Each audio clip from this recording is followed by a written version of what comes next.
उठाइए, बेरोजगारी वाले मुद्दे को उठाइए आप। पहले बेरोजगारी का भी तो कुछ मुद्दा उठेगा कि बेरोजगारी का ही कब से हम बात कर रहे हैं सर, बताइए। तक का बेरोजगारी में क्या हुआ है बताइएंगे। नौकरी सबसे ज्यादा इस सरकार में दिया गया है, बताइए। किस क्षेत्र में बताइए। देखिए देख रहे हैं बीएड बेरोजगार हैं और 2011 की भर्ती और सरकार अखिलेश की बदल गई तो योगी बाबा आए तो उन्होंने कहा क्या कि ये अखिलेश की भर्ती है, इसको हम नहीं करेंगे। आपको पूरा विश्वास है कि अखिलेश सरकार अगर आएगी तो नौकरी मिलेगी कि नहीं? मिलेगी 100%।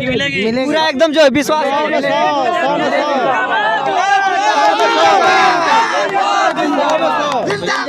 जिंदाबाद। हम लोग जो है यहाँ पर उसी भर्ती को ही कंप्लीट कराने के लिए अखिलेश जी के समर्थन में आए हुए हैं। ठीक है। और सीधे नहीं, जहाँ आप खड़ा है ये अखिलेश 4 साल पहले इसको और ये समझ लीजिए कि जो 4.5 साल का हम लोगों ने जो दंश झेला है अभी तक से, कि जो केशव प्रसाद मौर्य जी और महेंद्र पांडे जी सारे लोग हम लोग के साथ धरने में बैठ करके और ये आश्वासन दिए थे कि जब भी बीजेपी की गवर्नमेंट आएगी तो हमारा प्रमुख मुद्दा जो है बीएड 2011 को जो है सेलेक्ट करना है। लेकिन 4.5 साल बीत जाने के बाद भी आज अगर उनसे जो है हम लोगों ने धरना लखनऊ में भी हाल ही में किया था, उस लखनऊ धरने में भी उन लोगों ने साफ स्पष्ट शब्दों में कह दिया कि आपके लिए हमारे पास कोई एक भी सीट नहीं है कि जहां पे हम आपको नियुक्त कर सकें। ठीक है। और एक तरह से ये जो है एक तरह से ये मनमुटाव वाली बात समझ लीजिए, और ये बीजेपी का एक तरह से ये आप वो समझ लीजिए कि उनका कहना यह है कि ये 2011 बीएड टेट वाला जो कि इनका मुद्दा है, यह 2012 में अखिलेश जी की निकाली हुई भर्ती है 72,825 की, इसलिए हम नहीं कर रहे हैं। यहाँ पर वैमनस्य की जो भावना जो इन लोगों के खिलाफ जो हम लोग के षड्यंत्र के तहत एक जो फंसाया गया है, जो कि आज हम इतने दिनों तक जो है दंश झेल रहे हैं। और हमारा मामला चूँकि सुप्रीम कोर्ट में भी चल रहा है, सुप्रीम कोर्ट में भी हैं, लेकिन वहाँ भी गवर्नमेंट पूरी शक्ति के साथ हम लोग के साथ जो पेश आ रही है। अच्छा ये बताइए कि योगी जी ने भी कहा है कि हम लैपटॉप बांटेंगे, और अखिलेश जी तो बिना जो है कि सत्ता में रहते हुए आजमगढ़ में लैपटॉप बांटे हैं, तो ये जी यह तो समाजवादी पार्टी की नकल है जो इन्होंने लैपटॉप बांटने की बात कही है। ये तो हमारे देखिए सुनिए, देखिए ये जो है किसी को बताने की आवश्यकता नहीं है। सारे स्कूल बंद कर दिए गए, टीचरों की भर्ती नहीं हो रही है, लैपटॉप का हर जोतने के लिए होगा। इसीलिए तो जो है कि लैपटॉप बांटे हैं कि सभी लोग ऑनलाइन पढ़ सके। ऑनलाइन सुनिए, एक मिनट आप विद्यालय में पढ़ेगा 1 से 5 लैपटॉप। एक मिनट सुनिए भाई साहब, आप लैपटॉप बांट रहे हैं, ठीक है। आपने आज अरे रुक जाओ यार, आप लैपटॉप आज बांट रहे हैं, आप उस बेस पे बांट रहे हैं, आप ये कह रहे हैं कि बच्चे इससे ऑनलाइन पढ़ेंगे। मेरे भैया आप ये बता दीजिए कि इससे पहले ही जो है अखिलेश सरकार ने जो लैपटॉप बांट दिया, वो तो ये नहीं कहे कि इससे ऑनलाइन लड़के पढ़ेंगे। एक मिनट रोकना चाहेंगे आपको यहाँ पे, आप क्या कह रहे थे बताइए। आप जो बोल रहे हैं ऑनलाइन बंदे पढ़ रहे हैं, ये बताइए प्राइमरी स्कूल 1 से 5 तक में क्या वो लैपटॉप चला पाएंगे? आप ऑनलाइन पढ़ाई कर रहे हैं ना, ये ऑनलाइन की पढ़ाई बात की आप कर रहे हैं, तो वो बच्चे क्या ऑनलाइन पढ़ेंगे? विद्यालय 2 साल बंद था, कितना बच्चों का भविष्य बर्बाद हुआ है मालूम है? जिंदाबाद। अच्छा तो आप ये बताइए कि अखिलेश जी ने भी लैपटॉप बांटा था, तो क्या 1 से 5 तक पढ़ पाएंगे? उस समय विद्यालय चल रहा था, लॉकडाउन नहीं था, विद्यालय नहीं बंद था। जरूरत आ गई कि लैपटॉप बांट दिए जो है कि अखिलेश यादव जी? क्या जरूरत थी? भविष्य जो जरूरत थी तो अखिलेश जी ने बांटा, जो भी जरूरत रहे, लेकिन वही जरूरत अगर बीजेपी भी समझ रही है, योगी जी भी समझ रहे हैं, इसलिए लैपटॉप बांट रहे हैं, तो क्या दिक्कत है? योगी बाबा हमेशा दूसरे के नकल करते हैं। जो काम अखिलेश जी ने किया वही काम ये कर रहे हैं। 100 नंबर का था गाड़ी, पुलिस गाड़ी थी, उसको 112 कर दिया। नया क्या किया? यहाँ से कुछ नया किया है क्या? अखिलेश यादव ने अगर लैपटॉप बांटा था तो शिक्षा को आगे बढ़ाने के लिए बांटा था। ऐसा नहीं कि सारे टीचर जो मतलब पढ़ा रहे हैं, चाहे मतलब बेरोजगार, ये सरकार जो बांट रही है वो शिक्षा को घटाने के लिए, हाल जोतने के लिए बांट रही है। बताइए, एक मिनट आप ये बताइए, एक बात जो है ये बताइए, अखिलेश यादव ने जो किसको लैपटॉप बांटा था, किसको बांटा था लैपटॉप?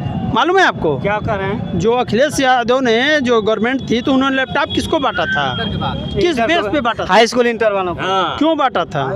ऑनलाइन पढ़ाई के लिए। वही क्रिया तो ये भी कर रहे हैं। वही उस समय तो ऑनलाइन पढ़ाई नहीं था। कोई टीचर है सारे शिक्षा का आधुनिकीकरण करने के लिए और शिक्षा को टेक्निकली जोड़ने के लिए इन्होंने किया था, लेकिन 5 साल बीत जाने के बाद इनको क्यों याद आई भाई लैपटॉप की? वो भी आज जब चुनाव सिर पे तब क्यों याद आई भाई?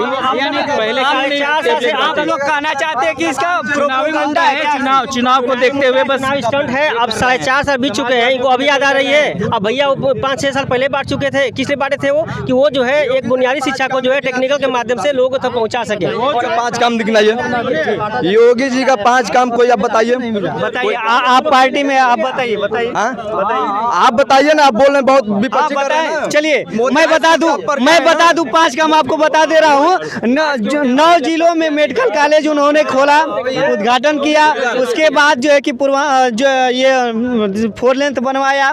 उसके बाद कोरोना की सुई फ्री में लगवाई। उसके बाद जो है कि 2306 जोड़ों की शादी अभी गाजियाबाद में किए हैं और अन्य काम किए। एक मिनट आपने जो है बीजेपी सुनिए, आपने बीजेपी प्रवक्ता की तरह जो उनको उपलब्धियां गिना दी। ये बताइए कि कोरोना वैक्सीन उन्होंने लगवाया था, इसके पहले का कोरोना भी था? इसके पहले ना कोरोना था, तो कोरोना जब नहीं था तो वैक्सीन किस लिए लगवाएंगे? आज आप जिस लेन की बात कर रहे हैं 6 लेन जो है, या इसका जो है शिलान्यास समाजवादी पार्टी के द्वारा किया। इन्होंने थोड़ा किया है जो आप कह रहे हैं जो इन्होंने किया। जो भी जो है सड़कें बनी है उसको सड़कें बनाने का काम सिर्फ सरकार का होता है। जी 2011 में क्या हुआ बताइए। बोलिए भैया 7/12/12 का जो विज्ञापन निकाला था अखिलेश जी ने, और उस पर हम लोग की भर्ती के लिए एक दिन काउंसलिंग भी हो चुकी है, ठीक है। और उसमें 290 करोड़ रुपया वहाँ जमा भी है। और उसके बाद क्या हुआ कि जब सरकार आती है तो यही जो महेंद्र पांडे यहाँ से हैं कि नहीं जो बेरोजगार BED टेट वाले यहाँ से हैं, उनकी पीड़ा हमारी पीड़ा है। आज तक मौर्य जी भी यही वादा किए, स्मृति ईरानी भी वही वादा की, और आज तक बीजेपी कोई भी नेता हम लोग के बीच में ऐसा नहीं आया ये समझने के लिए कि हाँ हम लोग 10-11 साल से परेशान हैं, ओवर एज हो चुके हैं, हम लोग जाएँ तो जाएँ कहाँ? 8,500 वैकेंसी निकालेगी, उसमें BED टेट का मौका नहीं दिया गया। सीधी सी बात। तो हमारा यही डिमांड है कि आखिर में सरकार कर क्या रही है? 4.5 साल बीतने के बाद इसको याद आ रहा है कि नहीं लैपटॉप बांटना है। अब तक वो सरकार सो रही थी। 7/12/12 का जो विज्ञापन है उसमें सुप्रीम कोर्ट के द्वारा लिबर्टी दी गई है जी। और हम लोग उसमें पूरे जो है जो भी उसके मानक होते हैं उसमें हम लोग सही हैं और सब जगह सही है। उसके बाद भी जो है कि हम लोग को बस लॉलीपॉप दिया जा रहा है। कब तक?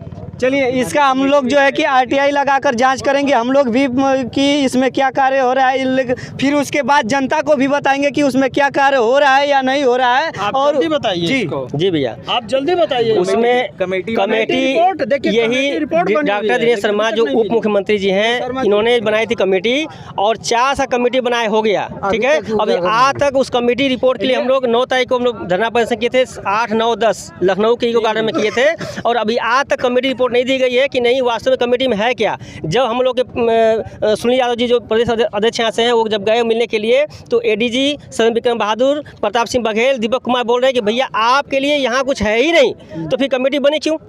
इसका मतलब लॉलीपॉप था वो। तो प्रदेश सरकार कहना कुछ है करना कुछ, क्या कहेंगे आप? अच्छा ये बताइए आप, ये ब्रजेश जी मदद करिए क्या लिखे हैं ये टॉपिक देखिए। इसमें अखिलेश जी से हम लोग अखिलेश जी से लिखा हुआ है, माननीय अखिलेश जी हम सभी लोग, और इधर भी जो कर दीजिए देखिए ये क्यों आप किए हैं? हम लोग से लिए हुए हैं कि हम लोग पूरे समर्थन में ऐसे हैं, योगी सरकार को हटाना है और अखिलेश भैया को लाना है। और ये जो वैकेंसी थी 7/12/12 का, ये उन्हीं का लाया हुआ था। मायावती जी के बाद जो है 72 पैसे वैकेंसी ये निकाले थे। और जो वर्तमान सरकार है हम लोग सुन नहीं रही है, सिर्फ अपने तानाशाही चलाई ऐसा रही है, जबकि कितने वादे ऐसे किए गए हमारे बीच में आकर के, हमारे दुख को सुना गया लेकिन उस पर कोई अमल नहीं किया गया। अच्छा ये बताइए आपको विश्वास है कि अखिलेश जी आएंगे तो जो है कि आपकी मदद कर देंगे? एकदम बम्पर वोट से आएंगे। हम लोग पूरा प्रत्येक जिले में 75 जिलों में हमारे 75 अध्यक्ष बने हुए हैं, और सभी लोग एकदम 3 महीने तक एकदम बिल्कुल भैया प्रचार करेंगे, एडी चोटी का इनको लेके यहाँ से आएंगे, इसमें कोई दो राय नहीं यहाँ से। चलिए जखनिया के भावी विधायक जी हमारे बीच हैं, उनसे भी हम बात कर लेते हैं। जी बताइए आपका सबसे पहले शुभ नाम? मेरा नाम कौशल कुमार है जी। तो आप क्या कहना चाहते हैं? अब समाजवादी सरकार 2022 में आ रही है जी। वह सरकार बनेगी, उसको बनने से कोई रोक नहीं पाएगा, सरकार बनना तय है। तो ये जो है कि हमें ये बताइए कि जितना रोड था जो है कि गांव का और जैसे देहाती जितने भी गांव रोड थे वो क्या गड्ढा मुक्त हो गए हैं? क्योंकि सरकार बोल रही है कि सभी रोडें जो है कि गड्ढा मुक्त हो गए। कोई रोड नहीं हुआ। कहीं प्रदेश के कोई रोड गड्ढा मुक्त नहीं हुई है, सब उसी तरह गड्ढा युक्त हुई है, सब उसी तरह टूटी फूटी रोडें हैं। जो बनवाया गया था रोडें तो अखिलेश यादव जी बनवाए थे और बीजेपी का कोई काम नहीं हुआ है। इससे पूरी जनता ना खुश है, त्रस्त है। चलिए दोस्तों, हम वीडियो को यहीं समाप्त करते हैं और आगे हमारे भी बने रहिए वीडियो में। और लगातार हम दिखा रहे हैं कि जो अखिलेश जी ने ये रथ यात्रा किया है उसको जो है कि हमारे चैनल पे देखते रहिए। वीडियो को यहीं समाप्त करते हैं। नमस्कार।